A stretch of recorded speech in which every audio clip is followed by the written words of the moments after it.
Har du nogensinde oplevet, at din hud har set sådan her ud?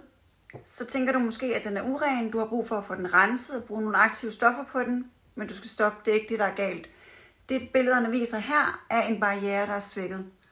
Det betyder, at du skal gå fuldstændig back to basics. Det betyder, at du skal bruge en mild rens, du skal bruge et fugtende og beroligende serum, og så skal du bruge en creme, der er beregnet til at styrke din barriere. I den forbindelse så er der 2 cremer, som jeg godt kunne tænke mig at præsentere dig for. Den første er SkinCeuticals. SkinCeuticals er jo det her brand, som bruger ekstremt store summer på at forske og levere klinisk evidens for deres produkter. Det er produkter, som virkelig lever op til den højeste standard inden for hudpleje. Og den her creme, den er formuleret på en måde, hvor den indeholder kolesterol, ceramider og essentielle fedtsyrer. Det er 3 af de stoffer, som vores yderste lag i huden består af, og derfor er den her creme ekstremt god til at styrke barrieren. Den kommer med et lidt heftigt price tag, den er lidt dyr.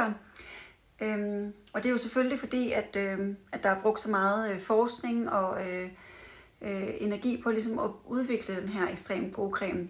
Der er stadig patent på cremen, den udløber først her i 36, så der går lidt tid, før vi ser andre produkter med den samme formulering. Men der findes andre cremer på markedet, som kan nogenlunde det samme, og en af dem er koreanske Ilione. Ilione er også lavet på en måde, hvor den er formuleret med ceramider og kolesterol og essentielle fedtsyrer, og også rigtig god til at styrke barrieren og har en lidt anden pris. Så der er noget for alle, så alle kan få lov til at være med.